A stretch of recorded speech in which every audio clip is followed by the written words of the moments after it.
വീണ്ടും വരുന്നവനായ കർത്താവ് യേശുക്രിസ്തുവിന്റെ പരിശുദ്ധ നാമത്തിൽ ഏവർക്കും സ്നേഹവന്ദനം. വിശുദ്ധ വചന പഠനത്തിലേക്ക് ഏവർക്കും സ്വാഗതം.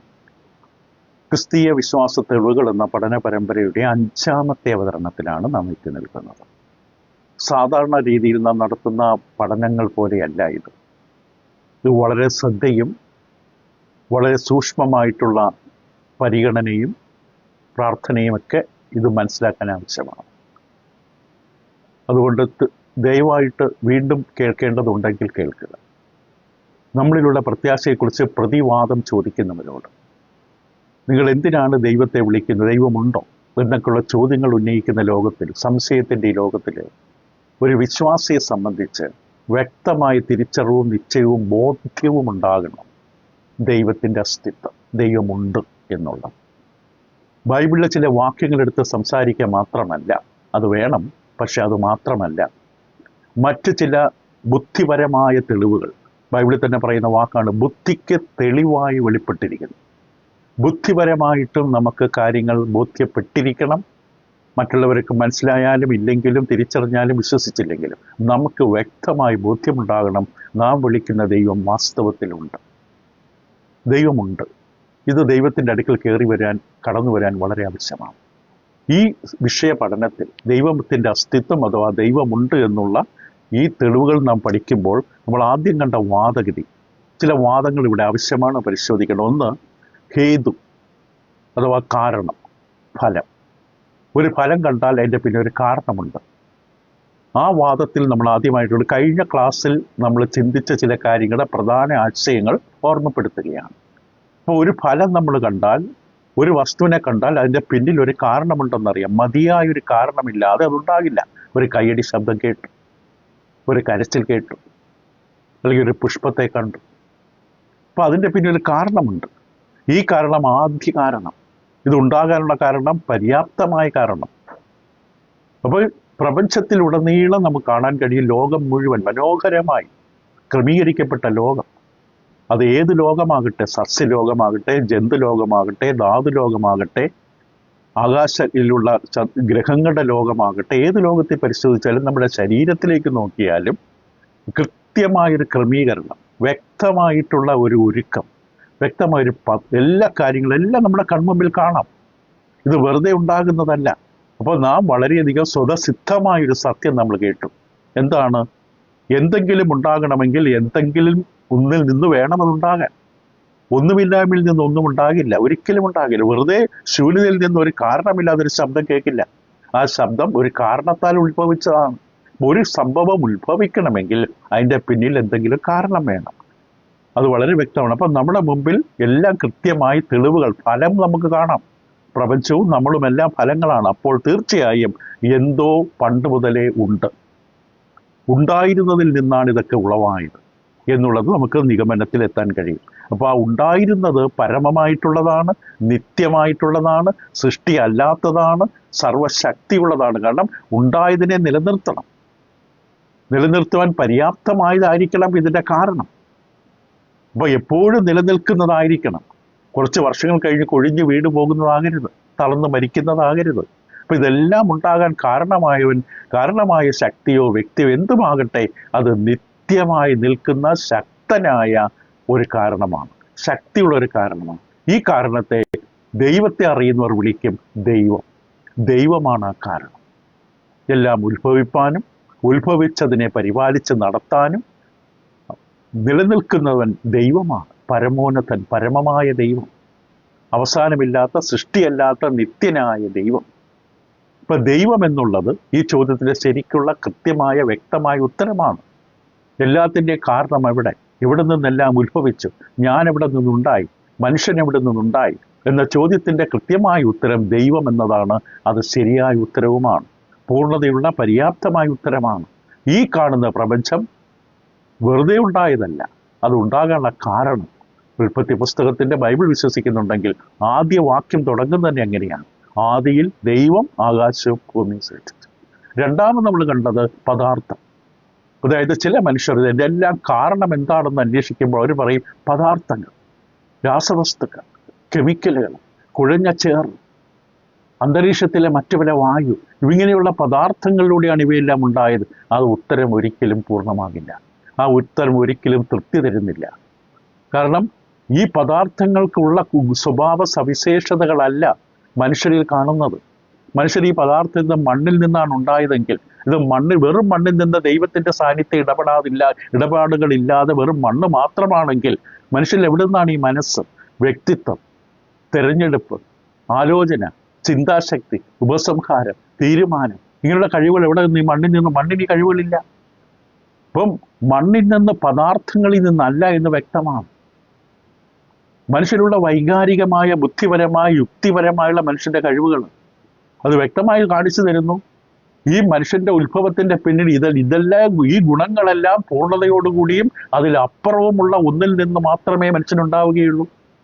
ഒരു സൗന്ദര്യമില്ലാത്ത ഒരാളിൽ നിന്ന്, ഭംഗിയില്ലാത്ത, ആവിഷ്കാരമില്ലാത്ത, ആലോചനയില്ലാത്ത, ജ്ഞാനമില്ലാത്ത ഒരാളിൽ നിന്ന് ഈ മനോഹരമായ പ്രപഞ്ചം ഉണ്ടാകില്ല. അപ്പോൾ ആദ്യ കാരണം ആയിരിക്കുന്നത് നിത്യനായ, നിലനിൽക്കുന്ന, സ്വതന്ത്രനായി, പരസഹായമില്ലാതെ പര്യാപ്തനായ ഒരു കാരണമാണ് ഇതിൻ്റെ എല്ലാം പിന്നിലുള്ളത്. പദാർത്ഥത്തിൽ നിന്ന് ലോകമുണ്ടാകില്ല, പ്രപഞ്ചമുണ്ടാകില്ല, മനുഷ്യനുണ്ടാകില്ല. അപ്പോൾ പദാർത്ഥങ്ങൾ, വസ്തുക്കൾ എന്നുള്ളത് ശരിയായിട്ടുള്ള ഉത്തരമാകുന്നില്ല ഈ പ്രപഞ്ചം. നമ്മൾ വ്യക്തമായി കണ്ടു. ബുദ്ധിയുള്ള മനുഷ്യൻ അഥവാ ബുദ്ധിയുള്ള മനുഷ്യൻ ബുദ്ധിയില്ലാത്ത മനുഷ്യനിൽ നിന്ന് യുക്തിബോധമുള്ള മനുഷ്യൻ, ബുദ്ധിയും യുക്തിയുമില്ലാത്ത ഒരു പദാർത്ഥത്തിൽ നിന്ന് ഒരിക്കലും ഉത്ഭവിക്കുന്നില്ല. നമ്മുടെ കൺമുമ്പിൽ കാര്യങ്ങൾ നമുക്ക് കാണാം, ഭൂമി, പ്രപഞ്ചം, അഖിലാണ്ടം. അപ്പോൾ ഇത് വളരെ വ്യക്തമായി നമ്മളെ ഉപസംഹാരത്തിലേക്ക് എത്തിക്കുന്നത് തീർച്ചയായിട്ടും യുക്തിബോധമുള്ള, ചിന്താശക്തിയുള്ള ഒരു കാരണത്തിൽ നിന്ന്, ജ്ഞാനത്തിൽ നിന്ന് ആണ് ഇതെല്ലാം ഉത്ഭവിച്ചത്. ഇതാണ് ശരിക്കും ആദ്യത്തെ വാദഗതി, പ്രപഞ്ച തത്വവാദം. ഇത് കാണുന്ന എല്ലാത്തിൻ്റെ പിന്നിൽ ഒരു ബുദ്ധി വൈഭവമുണ്ട്, ഒരു വിവേകം ഇതിൻ്റെ പിന്നിലുണ്ട്. അല്ലെങ്കിൽ ഇപ്രകാരം ക്രമീകരിക്കപ്പെടില്ല. മനുഷ്യന് വളരെ വാസയോഗ്യമായ നിലയിൽ ഭൂമിയെ സൃഷ്ടിക്കാൻ, ഭൂമിയുടെ അന്തരീക്ഷത്തെ ക്രമീകരിക്കുക, ഇതൊക്കെ നമ്മൾ വിശദമായി മുന്നോട്ടുള്ള പഠനങ്ങളിൽ കാണും. ചിലത് വളരെ ബുദ്ധിമുട്ടാണെങ്കിൽ പോലും അവിടേക്ക് എത്തിക്കുമ്പോൾ കുറെ കൂടി ലഘൂകരിക്കപ്പെടും. ഈ പഠനങ്ങൾ ആരംഭം മുതൽ കൃത്യമായി കേൾക്കുകയാണെങ്കിൽ. ഇടയ്ക്ക് ഒരു ക്ലാസ് മാത്രം കേൾക്കുമ്പോൾ ഒരു പക്ഷേ ബുദ്ധിമുട്ട് വരും. ഇപ്പോൾ നമ്മൾ 5ാമത്തെ അവതരണത്തിലാണ്. കൃത്യമായി ക്രമീകരിക്കപ്പെട്ടുകൊണ്ട് ക്ലാസ്സുകളിൽ കടന്നുപോയാൽ നമുക്ക് കൃത്യമായ തിരിച്ചറിവുണ്ടാകും. നമുക്ക് നമ്മെക്കുറിച്ച് തന്നെ ബോധ്യമുണ്ടാകും. ദൈവത്തെക്കുറിച്ച് അറിയുമ്പോൾ മനുഷ്യനെക്കുറിച്ച് ബോധ്യമുണ്ടാകും. അപ്പോൾ ചിന്താശക്തിയുള്ള, ബുദ്ധി വൈഭവമുള്ള, വിവേകമുള്ള ഒരു ഉറവിടത്താണ് എല്ലാം ഉണ്ടായത്. ആ ഉറവിടമാണ് ഇതിൻ്റെ കാരണം. അത് പദാർത്ഥമല്ല. അപ്പൊ എല്ലാം ഉത്ഭവിച്ചത് എല്ലാത്തിനും മുമ്പേ ഉള്ള ഒന്നിൽ നിന്നാണ്. ആരംഭമില്ലാത്ത, അവസാനമില്ലാത്ത, നിത്യസ്വഭാവമുള്ള ഒന്നിൽ നിന്നാണ് എല്ലാം ഉത്ഭവിച്ചത്. സൃഷ്ടിക്കപ്പെട്ട ഒന്നും നിത്യ സ്വഭാവമുള്ളതല്ല. നിത്യത എന്ന് പറയുന്നത് സ്വദേശീയമായി ഇത് സൃഷ്ടിക്കപ്പെട്ട ആളിൽ തന്നെ, സൃഷ്ടിക്കപ്പെട്ടതിൽ തന്നെ ഒരു സ്വഭാവമാണ് നിത്യത എന്നുള്ളത്. അപ്പോൾ ഈ താൽക്കാലികമായ പദാർത്ഥങ്ങൾ സംഭവിപ്പിക്കാൻ, ഉത്ഭവിപ്പിക്കാൻ കാരണം നിത്യനായ ഒരു ശക്തിയാണ്, നിത്യമായ ഒരു വ്യക്തിയാണ്. ആ വ്യക്തിയാണ് ഇതിനെ കൊണ്ടുവന്നത്, ഭൗതികമായ വസ്തുക്കളെ കൊണ്ടുവന്നത്. പദാർത്ഥങ്ങളൊക്കെ താൽക്കാലികമാണ്. ഈ കാണുന്ന എല്ലാ പദാർത്ഥങ്ങളും ഇല്ലാതാകാനും, കത്തിയഴിയാനും, ഒഴിഞ്ഞു പോകാനും, മാഞ്ഞു പോകാനുമുള്ളതാണ്. അത് ദൈവത്തിൻ്റെ പദ്ധതി പ്രകാരം തൽക്കാലം നിലനിൽക്കുന്നു, സൃഷ്ടിച്ച വ്യക്തിയുടെ തീരുമാനപ്രകാരം തൽക്കാലം നിലനിൽക്കുന്നു എന്ന് മാത്രമേ ഉള്ളൂ. മനുഷ്യനെ സംബന്ധിച്ചും അവൻ ദൈവമായി ബന്ധത്തിൽ പ്രവേശിച്ചില്ല എങ്കിൽ അവൻ എന്നേക്കും ഒരു തീപ്പൊയ്കയിൽ, തീച്ചൂളയിൽ ചെന്ന് വീഴുമെന്നാണ് ദൈവം അരുളി ചെയ്തിട്ടുള്ളത്. അപ്പോൾ ഇവിടെ നമ്മൾ കാണേണ്ടത്, ഒന്നാമത് നമ്മൾ കണ്ട വാദം എന്ന് പറയുന്നത്, അത് ഒന്നാമത്തെ വാദം നാം മനസ്സിലാക്കി, കാരണം, ഹേതു എന്ന വാദം, ഫലവും കാരണം. രണ്ടാമത്തെ വാദം രൂപകൽപ്പനയുടെ, മാതൃകയുടെ വാദം, ആർഗ്യുമെന്റ് ഫ്രം ഡിസൈൻ. അപ്പൊ ഈ പഠനത്തെ, ഈ വാദത്തെ പറയുന്നത് പ്രയോജനവാദം. ആദ്യത്തേത് ഹേതുവാദം എന്ന് വിളിക്കാമെങ്കിൽ ഇതിനെ നമ്മൾ വിളിക്കാൻ പോകുന്ന പ്രയോജനവാദം. ഇംഗ്ലീഷിൽ ടെലിലോജിക്കൽ ആർഗ്യുമെന്റ് എന്ന് പറയും. ഈ വാക്കുകളെ കുറിച്ചൊന്നും ഭയപ്പെടണ്ട. നമ്മൾ പറയുന്ന ആശയം, സന്ദേശം ഉൾക്കൊള്ളാൻ ശ്രമിക്കുക. ഇപ്പൊ പ്രയോജനവാദം എന്ന് പറഞ്ഞാൽ പ്രകൃതിയിൽ കാണുന്ന ഈ രൂപകൽപ്പന, രൂപരേഖ, മാതൃകകളെ കുറിച്ചുള്ള പഠനം. എല്ലാത്തിനും ഒരു മാതൃക കാണാം, രൂപരേഖ കാണാം. ഒരു പേന എടുത്താൽ ഒരു പെൻസിൽ എടുത്താൽ, ഒരു മൊബൈൽ എടുത്താൽ, ഒരു ബൾബ് നോക്കിയാൽ എല്ലാത്തിനും ഒരു മാതൃകയാണ്. അതിനെക്കുറിച്ച് പഠിക്കുന്ന പഠനത്തെയാണ് പ്രയോജനവാദമെന്ന് പറയുന്നത്. അപ്പോൾ ഒരു രൂപകൽപ്പന, ഉദ്ദേശം, അത് ആ മാതൃക, ആ ഒരു രൂപകൽപ്പന കാണുമ്പോൾ തന്നെ അറിയാം അത് എല്ലാത്തിനോട് യോജിച്ചു പോകത്തക്കവണ്ണമുള്ള രൂപകൽപ്പനയാണ്. ഈ വാദഗതി എന്ന് പറയുന്നത് വ്യക്തമായി കാണിച്ചു തരുന്നത് ഒരു ക്രമം എല്ലാ മേഖലകളിലുമുണ്ട്. ശരീരാവയവത്തിൽ കൃത്യമായി കാണാം. ഇപ്പം ഞാൻ കൈ ഉയർത്തുമ്പോൾ ആ കൈ ഉയർത്തുവാൻ തക്കവണ്ണം എൻ്റെ കൈ മാത്രമല്ല ചലിക്കുന്നത്, അതിൻ്റെ പിന്നിൽ നൂറ് കാര്യങ്ങൾ മറ്റുണ്ട്. കോശങ്ങളും ശരീരത്തിലെ രക്തവും ഞരമ്പുകളും മാംസപേശികളും മനസ്സും ഹൃദയവും ചിന്തകളും, അങ്ങനെ പലതും ഒന്നിച്ചു ചേർന്നിട്ടാണ് ഈ ശരീര അവയവങ്ങൾ പ്രവർത്തിക്കുന്നത്. അത് നിർജ്ജീവമായ കാര്യങ്ങളിൽ കാണും. ഒരു ക്രമം നമുക്ക് കാണാൻ സാധിക്കും. ഒരു ക്രമം കാണുമ്പോൾ ശ്രദ്ധിക്കുക, ഒരു ക്രമം കാണുമ്പോൾ നമുക്ക് തീർച്ചയായിട്ടും, അല്ലെങ്കിൽ രൂപകൽപ്പന കാണുമ്പോൾ, ഒരു മാതൃക കാണുമ്പോൾ കൃത്യമായിട്ട് അറിയാം ഈ മാതൃകയുടെ പിന്നിൽ ഒരു കാരണമുണ്ട്, ഒരു ഉദ്ദേശമുണ്ട്. ഒരു ഉദ്ദേശമില്ലാതെ ഈ രൂപത്തിൽ അത് സൃഷ്ടിക്കില്ല. ഇപ്പം പേന കാണുമ്പോൾ പേന എന്തുകൊണ്ടാണ് ഈ രൂപത്തിൽ കാണുന്നത്? അത് പേനയുടെ ഉപയോഗത്തിന് വേണ്ടിയാണ്, എഴുതുന്നതിന് വേണ്ടിയാണ്. എൻ്റെ അറ്റത്ത് മഷി വരുന്ന തരത്തിലുള്ള ഒരു നിബ്ബ് പിടിപ്പിച്ച് അതിലൂടെ എഴുതുവാൻ വേണ്ടിയാണ്. അപ്പം അതിൻ്റെ രൂപരേഖ, അതിൻ്റെ മാതൃക എന്ന് പറയുന്നത് അത് എൻ്റെ ഉദ്ദേശത്തെ കാണിക്കുക, എന്തിനു വേണ്ടിയാണെന്ന് കാണിക്കുക. അതൊരു ബുദ്ധി വൈഭവമാണ്. ദാർശനിക ലോകത്തിൽ ഈ വാദഗതി, അതായത് രൂപകൽപ്പനയും ക്രമം, പ്രപഞ്ചത്തിലെ ക്രമം. രാവിലെ എഴുന്നേൽക്കുമ്പോൾ സൂര്യനല്ല ഉദിക്കുന്നത് എങ്കിൽ പോലും നമ്മുടെ ഭാഷയിൽ പറഞ്ഞാൽ സൂര്യോദയം, ഭൂമിയിൽ വെളിച്ചം വരുന്നു, ഓക്സിജനും കാർബൺ ഡൈ ഓക്സൈഡും ഉൽപ്പാദിപ്പിക്കത്തക്ക സൂര്യപ്രകാശം, മനുഷ്യനെ എഴുന്നേറ്റ് അവൻ്റെ ജോലികളിലേക്ക് പ്രവേശിക്കാൻ, അവന് ഓക്സിജൻ ലഭിക്കാൻ എല്ലാം മനോഹരമായി ക്രമീകരിക്കപ്പെട്ടു. പല കാലങ്ങളും അവന് വേണ്ട ആഹാരം, അത് കഴിക്കുമ്പോൾ അവന് ദഹിക്കുന്ന ദഹന പ്രക്രിയ, അങ്ങനെയൊക്കെ പല പല തെളിവുകൾ നമുക്ക് മുന്നോട്ട് ചിന്തിക്കുന്നതാണ്. അപ്പോൾ ഇവിടെ നമ്മൾ നോക്കുമ്പോൾ ഒരു ക്രമം കാണാം. ഈ ക്രമം വ്യക്തമായി പറയുന്ന ഒരു ഉദ്ദേശമാണ്. അപ്പോൾ ഈ ഒരു ദാർശനിക ലോകത്തിൽ ഈ വിഷയത്തെ ആദ്യമായി അവതരിപ്പിച്ച വ്യക്തി പ്ലേറ്റോ അല്ലെങ്കിൽ അരിസ്റ്റോട്ടിൽ എന്ന തത്വചിന്തകന്മാരാണ്. പിന്നീട് അതൊരു തത്വചിന്താപരമായിട്ട് അവർ വ്യക്തമായി ഇങ്ങനെ പ്രസ്താവിച്ചു. അവർ പറഞ്ഞത് ഈ ലോകത്തിൽ വ്യത്യസ്തങ്ങളായ സ്വഭാവങ്ങൾ, പരസ്പരം ഒന്നിച്ച് ചേർന്ന് ലയിച്ചിരിക്കുന്ന വ്യത്യസ്തമായ സ്വഭാവങ്ങളുണ്ട്. ഇത് ആകസ്മികമായി സംഭവിച്ചതല്ല.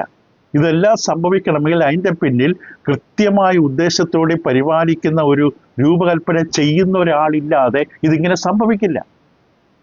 ഈ മനോഹരമായ പ്രപഞ്ചം, അതിൻ്റെ ഭംഗി, ആവിഷ്കാരം, ക്രമം, നടത്തിപ്പ് എല്ലാം നോക്കുമ്പോൾ, ഒരു സൗരയൂഥത്തിൻ്റെ ചലനത്തെക്കുറിച്ച് ചിന്തിക്കുമ്പോൾ, ശരീരത്തിൻ്റെ പ്രവർത്തനങ്ങൾ ചിന്തിക്കുമ്പോൾ, ഇതിൻ്റെ പിന്നിൽ ആരോ വളരെ മനോഹരമായി ബുദ്ധിപരമായി ഇതിനെ ക്രമീകരിച്ചിരിക്കുകയാണ്, രൂപകൽപ്പന ചെയ്തിരിക്കുകയാണ്.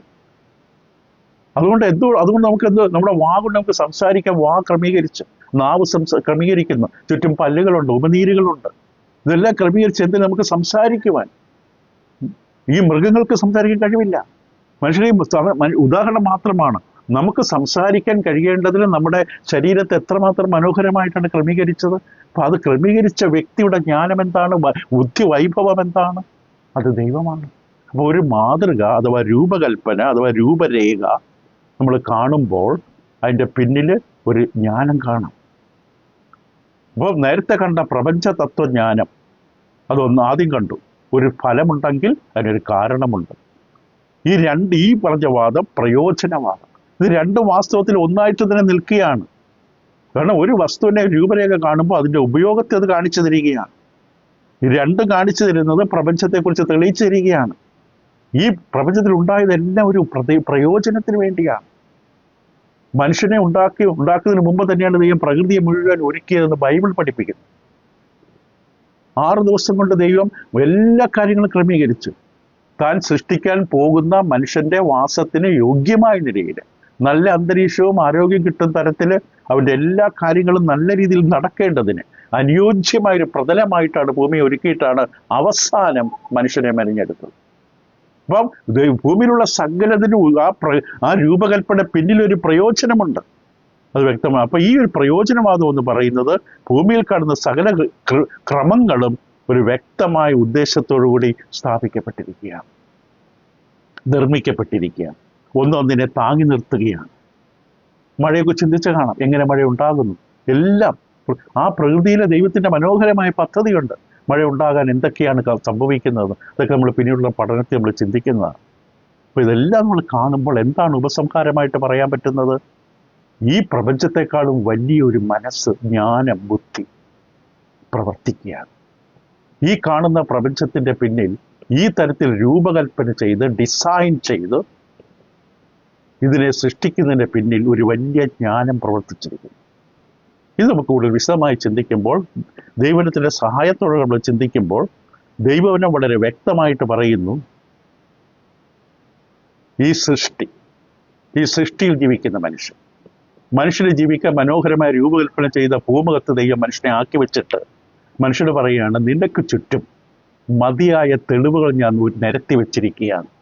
മനുഷ്യ, നിന്റെ ചുറ്റും മതിയായ തെളിവുകൾ നിരത്തി വെച്ചിരിക്കുന്നു. ഞാൻ നിനക്ക് ബുദ്ധി തന്നു, വിവേചനം തന്നു, ചിന്താശക്തി തന്നു, കഴിവ് തന്നു, ആലോചന തന്നു, ബോധം തന്നു, ഇങ്ങനെ അറിവുകളെല്ലാം തന്നു. ഇതെല്ലാം നീ കൃത്യമായി ഉപയോഗിച്ചാൽ നിനക്കൊരു കാര്യം വ്യക്തമായി മനസ്സിലാക്കാൻ പറ്റും.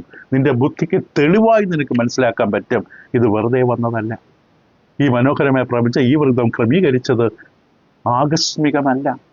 ദൈവവചനത്തിൽ ഇങ്ങനെയാണ് നമ്മൾ വായിച്ചു കേട്ടതാണ്. ഒരിക്കൽ കൂടെ വായിക്കുക ഈ പശ്ചാത്തലത്തിൽ. റോമാലേഖനം 1:20 അവൻ്റെ നിത്യശക്തിയും, അതായത് സൃഷ്ടിച്ച ദൈവം, അവൻ്റെ നിത്യശക്തിയും ദിവ്യത്വവുമായി അവൻ്റെ അദൃശ്യ ലക്ഷണങ്ങൾ ലോക സൃഷ്ടി മുതൽ അവൻ്റെ പ്രവർത്തികളാൽ ബുദ്ധിക്ക് തെളിവായി വെളിപ്പെട്ടു വരുന്നു. അവർക്ക് പ്രതിവാദമില്ലാതിരിക്കേണ്ടത്.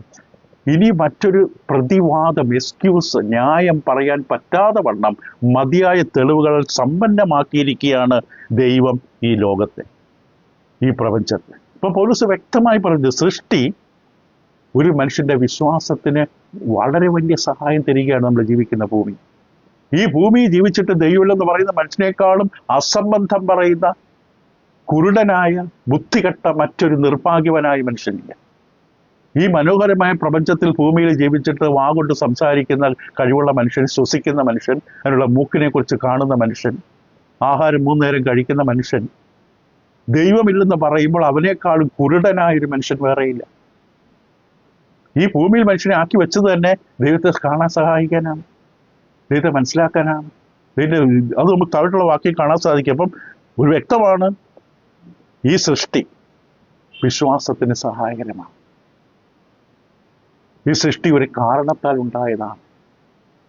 ഈ സൃഷ്ടിയിൽ ഒരു രൂപകൽപ്പനയുണ്ട്, ഡിസൈനുണ്ട്. നമുക്ക് എത്ര മനോഹരമാണ്. ആ തേങ്ങ നട്ട് തെങ്ങായിട്ട് വളർന്ന് ഉയരത്തിലേക്ക് പോയി ഒരു പ്രത്യേക പ്രായമാകുമ്പോൾ ഫലം കായ്ക്കുന്നു. ഓരോ പുല്ലിനെ പോലും എടുത്തു നോക്കിയാൽ, ആ പുല്ലിനെ ചമയിച്ച വിധം ശ്രദ്ധിച്ചാൽ, അതിൻ്റെ പൂവിൻ്റെ മനോഹാരിത കണ്ടാൽ നമുക്ക് വിശ്വസിക്കാനും കണ്ണുകളെ വിശ്വസിക്കാൻ പറ്റാത്ത തരത്തിൽ മനോഹരമായ ക്രമീകരണം. അതിനെ ആശ്രയിച്ചിരിക്കുന്ന വണ്ടുകൾ, ചിത്രശലഭങ്ങൾ, അതുണ്ടാക്കുന്ന പെർഫ്യൂമുകൾ, അത് മണക്കുന്ന മനുഷ്യൻ, വണ്ടുകൾ അതിലൂടെ തേൻ കുടിച്ചുകൊണ്ട് നടത്തുന്ന പരാഗങ്ങൾ, വിത്തുകൾ പരസ്പരം വിതരണം ചെയ്യാൻ ഉപയോഗിക്കുന്ന രീതികൾ എത്ര മനോഹരമാണ്. ഒന്നതിനോട് ആശ്രയിച്ച് നിൽക്കുന്ന പോലെയാണ്. ഒരു മനോഹരമായ രൂപകൽപ്പന കാണാം. അതെന്താ തെളിയിക്കുന്നത്? ഈ രൂപകൽപ്പന നടത്തിയ ഒരാളുണ്ട്. ഇത്ര വലിയ മനസ്സ്, ബുദ്ധി, വൈഭവം, ചിന്ത, ജ്ഞാനമുള്ള ഒരാളിൻ്റെ പിന്നിലുണ്ട്. എബ്രായർക്കെതിരെ ലേഖനം 3-ാം അധ്യായത്തിൽ അവിടെ ഇപ്രകാരം നമുക്ക് വായിക്കാൻ കഴിയും. എബ്രായർക്കെതിരെ ലേഖനം, അവിടെ എബ്രായ എഴുത്തുകാരൻ പറയുന്നു, സകലവും ചമപ്പാൻ, ഏത് ഭവനവും ചമപ്പാൻ ഒരാൾ വേണം. സർവവും ചമച്ചവൻ ദൈവം തന്നെ. ഏതെങ്കിലും കാര്യങ്ങൾ, ഏതെങ്കിലും ഒരു ഭവനം നമ്മൾ കാണുമ്പോൾ അയ്യോ കഴിഞ്ഞ 5 വർഷം മുമ്പ് ഞാൻ വരുമ്പോൾ ഈ വീട് ഇവിടെ ഉണ്ടായിരുന്നില്ല. അപ്പോൾ നാട്ടുകാരോ പറയാണ്, പെട്ടെന്നൊരു പൊട്ടിത്തെറി ഉണ്ടായൊരു വീട് ഇവിടെ ഉണ്ടായി. ആ പറയുന്ന ആളുകളും ചിരിച്ചുകൊണ്ടായിരിക്കും പറയുന്നത്. എന്നാൽ പറയുന്ന ആൾക്കൊന്നും വിശ്വാസമില്ല, അങ്ങനെ സംഭവിക്കില്ലെന്നറിയാം. പൊട്ടിത്തെറിച്ച മനോഹരമായി 2 നില വീട്, വാതിലിൻ്റെ വശത്ത് ജനലും, അതിൻ്റെ മുകളിൽ സൺഷെയ്ഡും, അതിൻ്റെ മുകളിൽ വാർത്ത്, അതിൻ്റെ മുകളിൽ ആർച്ച് പോലെയുള്ള മേൽക്കൂരയൊക്കെ പണിത് ലൈറ്റൊക്കെ പിടിപ്പിച്ച് പുറകിൽ വാതിൽ, ഇപ്പോൾ മനോഹരമായൊരു വീട്, താമസിക്കാനുള്ള മുറികൾ, ബാക്കി എല്ലാ കാര്യങ്ങളും ക്രമീകരിച്ച് വീട്. ഇത് പൊട്ടിത്തെറിച്ചൊന്നാണ്. പൊട്ടിത്തെറിച്ചൊരിക്കലും വരില്ല. ഏത് ഭവനവും ചമപ്പാൻ ഒരാൾ വേണം. സങ്കീർത്തനം 8 സങ്കീർത്തനത്തിൻ്റെ 1 സങ്കീർത്തനക്കാരൻ പറഞ്ഞത് ഇപ്രകാരമാണ്. സങ്കീർത്തനം 8:1. ഞങ്ങളുടെ കർത്താവായ യഹോവേ, നിന്റെ നാമം ഭൂമിയിലൊക്കെയും എത്ര ശ്രേഷ്ഠമായിരിക്കുന്നു. നീ ആകാശത്തിൽ നിന്റെ തേജസ് വെച്ചിരിക്കുന്നു. ദൈവത്തിൻ്റെ തേജസ്, പ്രഭ, ശോഭ ആകാശത്തിൽ വെച്ചിരിക്കുന്നു. സങ്കീർത്തനക്കാരൻ പല വാക്യങ്ങളിലൂടെ ഇത് ആവർത്തിക്കും. 19 സങ്കീർത്തനം അതിൻ്റെ 1 19 സങ്കീർത്തനത്തിൻ്റെ 1 ഇപ്രകാരമാണ്. ദൈവത്തിൻ്റെ ആത്മാവാണ് ദൈവപുസ്തകത്തിൻ്റെ വചനത്തിൻ്റെ പിന്നിലുള്ള എഴുത്തുകാരൻ. 19 സങ്കീർത്തനം 1 ആകാശം ദൈവത്തിൻ്റെ മഹത്വത്തെ വർണ്ണിക്കും. ആകാശത്ത് നമ്മൾ കാണണം ഓരോ നിറവ്യത്യാസങ്ങളും. അത് ദൈവത്തിൻ്റെ മഹത്വത്തെ വർണ്ണിക്കുന്നു. ആകാശവിധാനം അവൻ്റെ കൈവലിയെ പ്രസിദ്ധമാക്കുന്നു. ആകാശത്തേക്ക് നോക്കിയാൽ ദൈവത്തെ കാണുമെന്ന് പറഞ്ഞാൽ നേരായ രീതിയിലല്ല, ദൈവത്തെ കാണാൻ, ദൈവത്തിൻ്റെ മഹത്വത്തെ, തേജസ്സിനെ കാണാൻ സഹായിക്കുകയാണ്. ഇത് എത്ര തേജസ്സുള്ളവനാണെന്ന് കാണിച്ചു തരികയാണ്. 50 സങ്കീർത്തനത്തിൻ്റെ 6 കൂടെ വായിക്കാം. സങ്കീർത്തനം 50 സങ്കീർത്തനത്തിൻ്റെ 6 ഇപ്രകാരമാണ് എഴുതിയിരിക്കുന്നത്. ദൈവം തന്നെ ന്യായാധിപതിയായിരിക്കാൻ ആകാശം അവൻ്റെ നീതിയെ ഘോഷിക്കും. ആകാശം അവൻ്റെ നീതിയെ ഘോഷിക്കും. 139 സങ്കീർത്തനം 139 സങ്കീർത്തനത്തിൻ്റെ 14 ഇപ്രകാരമാണ് ദൈവാത്മാവ് സങ്കീർത്തനക്കാരൻ്റെ കൂടെ എഴുതിയിരിക്കുന്നത്. 139 സങ്കീർത്തനം അതിൻ്റെ 14 അത് മനുഷ്യനെ കുറിച്ചാണ്. ഭയങ്കരവും അതിശയവുമായി എന്നെ സൃഷ്ടിച്ചിരിക്കാൻ. ഒരു കോശ ജീവിയിൽ നിന്നുണ്ടായത് പരിണമിച്ചു വന്നതല്ല. ഭയങ്കരവും അതിശയവുമായി എന്നെ സൃഷ്ടിച്ചിരിക്കാൻ ഞാൻ നിനക്ക് സ്തോത്രം ചെയ്യുന്നു. നിന്റെ പ്രവൃത്തികൾ അത്ഭുതകരമാകുന്നു. അതിൻ്റെ ഉള്ളം നല്ലവണ്ണം അറിയുന്നു. ഇതിനെയാണ് പൗലോസ് അപ്പോസ്തലന്റെ പുസ്തകം 14-17 നമ്മൾ ഇതിനു പിന്നെ വായിച്ച് കേട്ടതാണ്. അരയോപക മധ്യേ നിന്നുകൊണ്ട് യവന തത്വചിന്തകന്മാരോട് സംസാരിക്കുന്ന സമയത്ത് അപ്പോസ്തലൻ വളരെ വ്യക്തമായിട്ട് തന്നെ പറഞ്ഞു. പ്രവൃത്തിയുടെ പുസ്തകം 14-17 എങ്കിലും അവൻ നന്മ ചെയ്യുകയും ആകാശത്തു നിന്ന് മഴയും ഫലപുഷ്ടിയുള്ള കാലങ്ങളും നിങ്ങൾക്ക് തരികയും ആഹാരവും സന്തോഷവും നൽകി നിങ്ങളെ തൃപ്തരാക്കുകയും ചെയ്തു പോകുന്നതിനാൽ തന്നെക്കുറിച്ചുള്ള സാക്ഷ്യം തരാതിരുന്നിട്ടില്ല. തന്നെക്കുറിച്ചുള്ള സാക്ഷ്യം ഈ പ്രകൃതി നിന്ന് ചൂണ്ടിക്കാട്ടുകയാണ്. ആകാശമേ, ദൈവം വിളിച്ച് യെശയ്യാവിന്റെ പുസ്തകത്തിൽ കേൾക്കുക, ഭൂമിയെ ചെവി തരിക. അവർ സാക്ഷികളാണ്. സൃഷ്ടാവായ ദൈവത്തിൻ്റെ ബുദ്ധിവൈഭവത്തിൻ്റെ, ജ്ഞാനത്തിൻ്റെ, വിവേകത്തിൻ്റെ, ശക്തിയുടെ സാക്ഷികളാണ്. പ്രകൃതി വിളിച്ചു പറയുകയാണ്, ഇത്രയും കണ്ടിട്ട് നിനക്ക് മനസ്സിലാകുന്നില്ലേ മനുഷ്യ?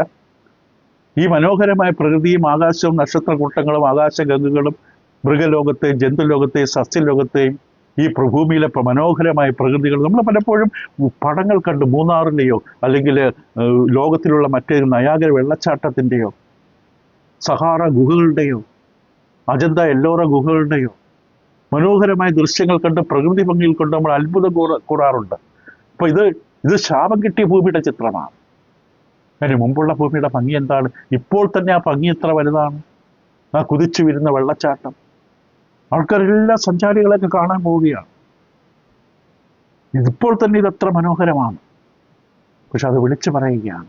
ആ കുതിച്ച് ചാടുന്ന വെള്ളച്ചാട്ടത്തിലെ തുള്ളികൾ പോലും ഉറക്കെ വിളിച്ചു പറയുകയാണ് അവരുടെ ഭാഷയിൽ, എന്നെ ദൈവമുണ്ടാക്കിയത് ദൈവപദ്ധതിയാണ്. മനുഷ്യ പക്ഷെ മനസ്സിലാകുന്നില്ല. അതുകൊണ്ട് ദൈവം ബുദ്ധി ഉണ്ടെങ്കിൽ മനസ്സിലാകും. ദൈവത്തെ അന്വേഷിക്കുന്നവനാണ് ബുദ്ധിമാൻ. ഭാഗ്യവാൻ മാത്രമല്ല, അവൻ ബുദ്ധിമാൻ. ഇപ്പോൾ ദൈവവചനത്തിൽ വ്യക്തമായി പറയുന്നു, ഉറപ്പിച്ച് പറയുന്നു, മനുഷ്യന് ലോകത്തെ പരിശോധിക്കാൻ, അന്വേഷിക്കാൻ, കാണാനുള്ള കഴിവ് വേണം. അവൻ ലോകത്തെ, ഭൂമിയെ, പ്രപഞ്ചത്തെ ശരിക്ക് കാണാനും അന്വേഷിക്കാനുള്ള കഴിവുണ്ടെങ്കിൽ അവൻ തീർച്ചയായിട്ടും യോബിൻ്റെ പുസ്തകം 12 യോബ് ചോദിച്ചു തൻ്റെ സുഹൃത്തുക്കളോട്, തന്നെ വെറുതെ കളിയാക്കി കുറ്റപ്പെടുത്തുന്ന സുഹൃത്തുക്കളോട് യോബ് ഇപ്രകാരമാണ് ചോദിച്ചത്.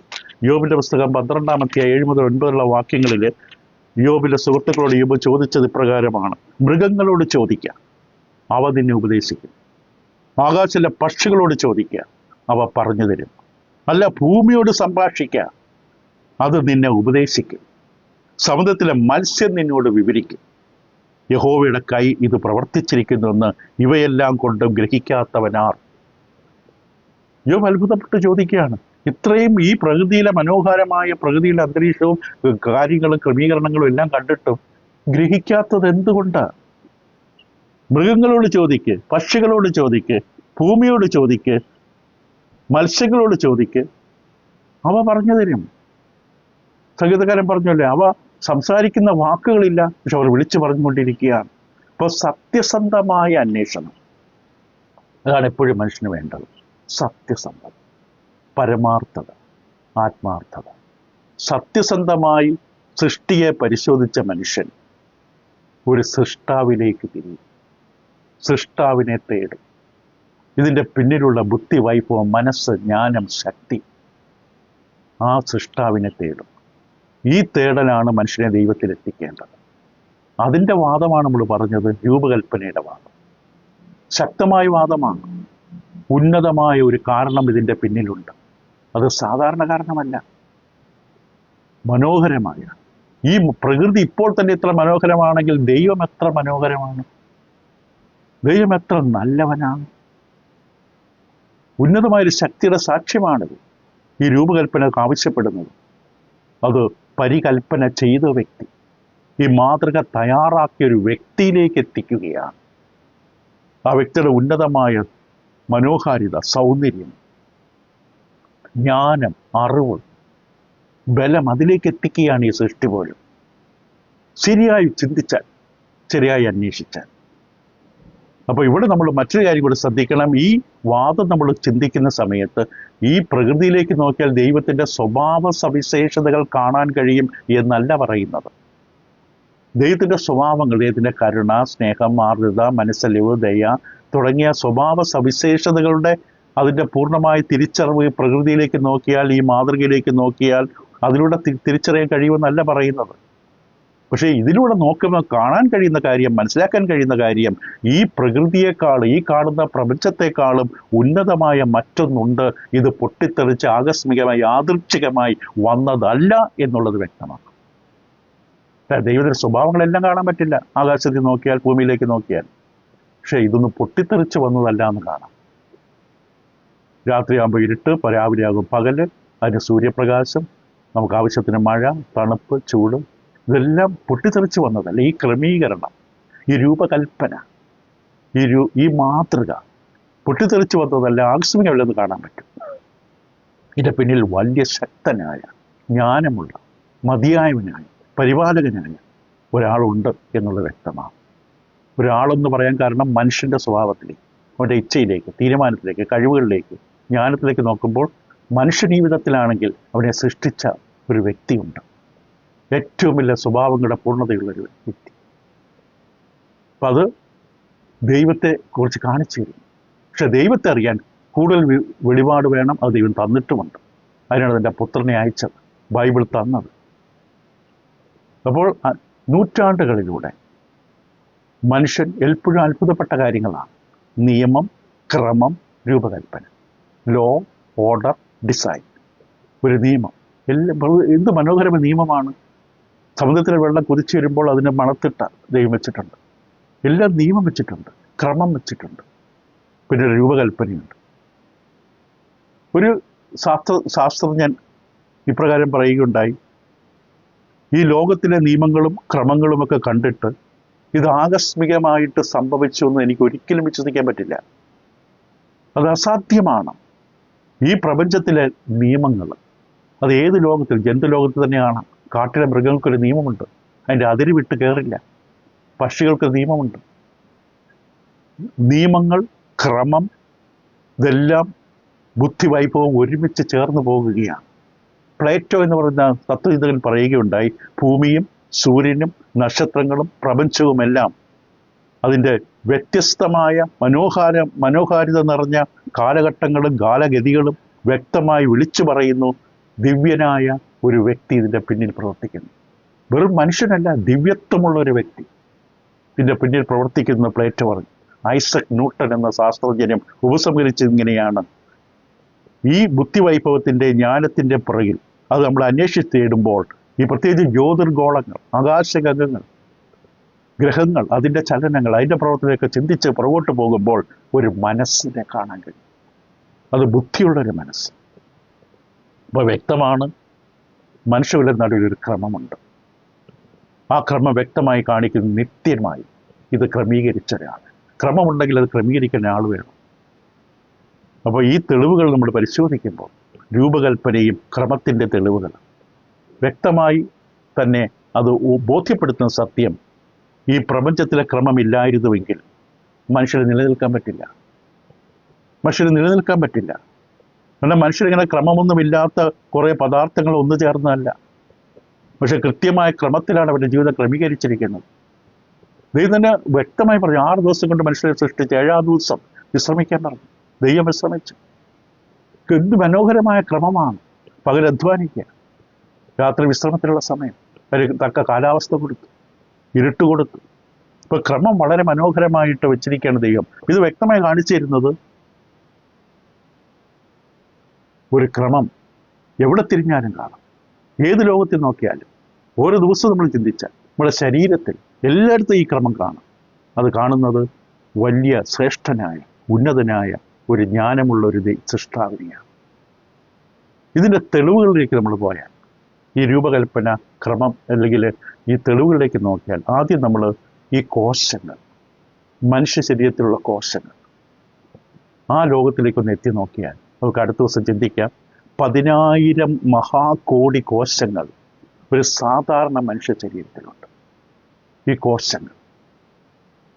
കോശങ്ങൾ അത്ര മനോഹരമായിട്ടാണ് വെച്ചിരിക്കുന്നത്. ഇപ്പോൾ 6,000 കോശങ്ങൾ അടുക്കി വെച്ചാൽ 1/2 സെന്റിമീറ്ററിനകത്ത് 6,000 കോശങ്ങൾ ഉൾക്കൊള്ളാം. 1/2 സെന്റിമീറ്ററിനകത്ത് 6,000 കോശങ്ങൾ. ഇതെത്ര സൂക്ഷ്മമാണ്. നമ്മുടെ ഞരമ്പുകളിലും നാഡികളിലുമുള്ള കോശങ്ങൾക്ക് 100 വർഷം വരെ ജീവിക്കാൻ കഴിവുണ്ട്. രക്തത്തിലുള്ള കോശങ്ങൾക്ക്, അത് വെളുത്ത രക്തത്തിലാണെങ്കിൽ 13 ദിവസവും, ചുമന്ന രക്തത്തിലാണെങ്കിൽ 120 ദിവസം വരെ ജീവിക്കാൻ ശേഷിയുള്ള കോശങ്ങളുണ്ട്. അത് പിന്നീട് നമ്മൾ നാളെ ചിന്തിക്കാം. ഇത് പറഞ്ഞു വരുന്ന വേറൊന്നുമല്ല, ഇത് വെറുതെ താനേ ഉണ്ടായതല്ല ഈ ക്രമീകരണം. ഇവിടെ ശരീരത്തിലെ കോശങ്ങൾ പ്രായമേകുന്തോറും അത് ഇല്ലാതെ കുറഞ്ഞു വരും. അത് മറ്റു പല കാര്യങ്ങളെ ബാധിക്കും. ചുരുക്കമായി നമുക്ക് നോക്കാം. വൈദ്യശാസ്ത്രത്തിൽ വലിയ പ്രാഗൽഭ്യമൊന്നും നമുക്ക് വേണമെന്നില്ല. ചുരുക്കമായ ബോധം മാത്രം മതി. നമ്മുടെ ശരീരത്തിലെ ഓരോ അവസ്ഥകൾ ഇത് ഇത്രയേ ഉള്ളൂ. ഉപസംഹരിക്കും പറയുമ്പോൾ ഇതൊന്നും വെറുതെ പൊട്ടിത്തെറിച്ച് വന്നതല്ല, ഇതൊന്നും താനേ ഉണ്ടായതല്ല. അതിലൊക്കെ ഒരു വ്യക്തമായൊരു ബുദ്ധി വൈഭവം ഇതിൻ്റെ പിന്നിൽ പ്രവർത്തിച്ച ആളിൽ നിന്നുണ്ട്. ഇല്ലെങ്കിൽ ഇങ്ങനെയൊന്നും ക്രമീകരിക്കപ്പെടില്ല. ഇതിൽ നമ്മുടെ ശരീരം തന്നെ വിളിച്ചു പറയുന്നു. കണ്ണുകളെ നിർമ്മിച്ചവൻ കാണുന്നില്ലയോ? കാതുകളെ നിർമ്മിച്ചവൻ കേൾക്കില്ലയോ? എന്തെല്ലാം സാക്ഷികളാണ് നമുക്ക് എതിരെ നിൽക്കുന്നത്. ദൈവമില്ലെന്ന് പറയുന്ന മനുഷ്യനെതിരെ ഒരു കോടതി 2 തെളിവ് മതി, 2 സാക്ഷികൾ മതി. വിധിയുണ്ടാകും. ആകാശം നമുക്കെതിരെ സംസാരിക്കും. ഭൂമിയും മൃഗലോകവും ജന്തുലോകവും ശരീരവും എല്ലാം, നമ്മൾ കഴിക്കുന്ന ആഹാരവും സംതൃപ്തിയും ഉറക്കവും സമാധാനവും എല്ലാം നമുക്കെതിരെ സംസാരിക്കും. ഇതൊക്കെ തന്നിട്ടും, ഇതൊക്കെ ഉണ്ടായിട്ടും നീ സൃഷ്ടാവിനെ, നിന്റെ ശ്വാസം പ്രാണൻ നിനക്ക് തന്ന സൃഷ്ടാവിനെ നീ തള്ളിക്കളയുമ്പോൾ ലഭിക്കാൻ പോകുന്നത് എത്ര വലിയ ശിക്ഷയായിരിക്കും. ഇപ്പം ദൈവമുണ്ട്. തെളിവുകൾ വെറും ബൈബിൾ 2 വാക്യങ്ങളിലൂടെയല്ല നമ്മൾ തെളിയിക്കാൻ പോകുന്നത്. ലോകത്തിലേക്ക് കണ്ണു തുറന്ന് ചിന്തിച്ചാൽ, ലോകത്തിലേക്ക് നോക്കിയാൽ, പ്രകൃതിയിലേക്ക് നോക്കിയാൽ, മേലോട്ട് ആകാശത്തിലേക്ക് നോക്കിയാൽ, കണ്ണാടി നമ്മുടെ ശരീരത്തിലേക്ക് നോക്കിയാൽ, ചുറ്റുപാട് നമ്മുടെ നടക്കുന്ന കുഞ്ഞുങ്ങളിലേക്ക് നോക്കിയാൽ, ഇവിടെ ചിരിയിലേക്ക് നോക്കിയാൽ, ഇവിടെ കണ്ണീരിലേക്ക് നോക്കിയാൽ, കണ്ണുനീര് ഒഴുകിപ്പോയുള്ള ചാലുകളുടെ ക്രമീകരണത്തിലേക്ക് നോക്കിയാൽ ദൈവത്തിൻ്റെ സാക്ഷ്യമുണ്ട്. ഇത് നിങ്ങളുടെ സഹായകത്തെ തുടരാം അടുത്ത പഠനം.